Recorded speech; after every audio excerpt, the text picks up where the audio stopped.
What on earth is going on with Keir Starmer?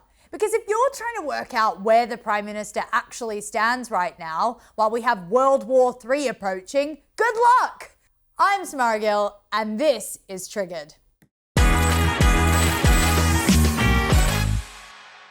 Right, this week, whilst Keir Starmer has sidelined Trump, Australia, and a lot of other Western allies, he was at an iftar celebration, smiling, posing for photos, and hugging the Palestinian ambassador, a diplomat who previously praised the attacks of October the 7th. Allahu Akbar, Allahu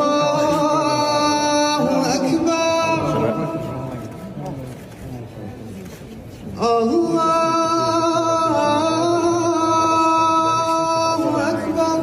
Now look, politicians attend community events all the time. That's politics.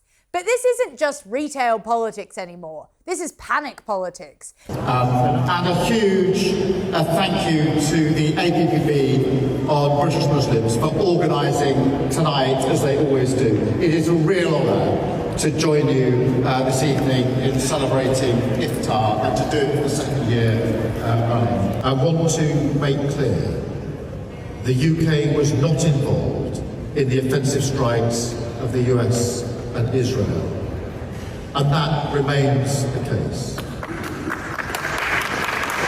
Because Labour is suddenly staring down a very awkward electoral reality. The Muslim vote that once looked completely secure isn't quite so secure anymore. Look at the by-election in Gorton and Denton. And we do things differently here. This stuff runs through our blood. The Greens chose me, a local plumber. Yo, she brings the vibe. And we do things differently here. The Green Party is where the party's at. And look at this. Vote Hannah Spencer! Vote Hannah Spencer! Vote Hannah Spencer!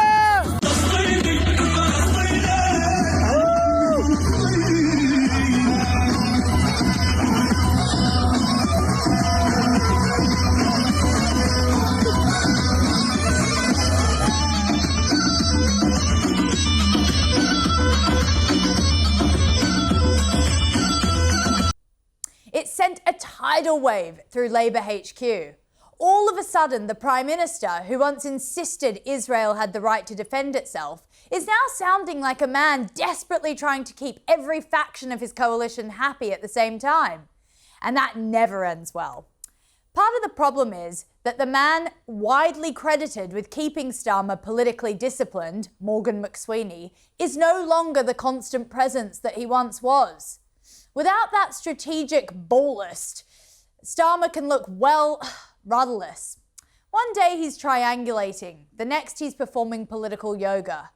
Meanwhile, inside his own cabinet, the contradictions are extraordinary. Take Shabana Mahmood on migration and deportations, talking in terms that would make some Conservative ministers blush. Just days ago, I was appointed Home Secretary with one clear priority: tackling illegal migration. The government has already laid the foundations. We have lifted removals to 35,000 people and struck a historic agreement with France.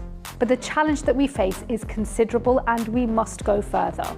It's tough talk. It's very tough talk from the Home Secretary. So on one side of the government, you have this muscular rhetoric about law, order and deportations. And on the other side, you have a Prime Minister trying to soothe a deeply angry political constituency over Gaza. This is not a strategy. It is a balancing act at this point. And balancing acts have a habit of collapsing. Because the truth is, Labour's coalition of voters is pulling in completely different directions.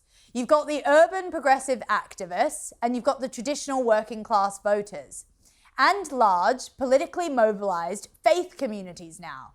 Trying to satisfy all of them simultaneously is like trying to steer 3 cars with one steering wheel.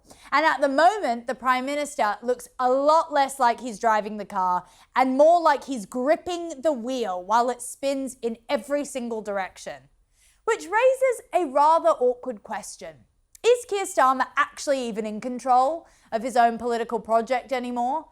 The tyrannical dictator allowed himself to be usurped by a boob enlarger just a few days ago. That's where we're at. Or is he simply just reacting to whichever pressure group shouts the loudest this week? If so, that's no way to run a country. As Trump just said, he's no Churchill. Because from the outside, it's starting to look like the latter.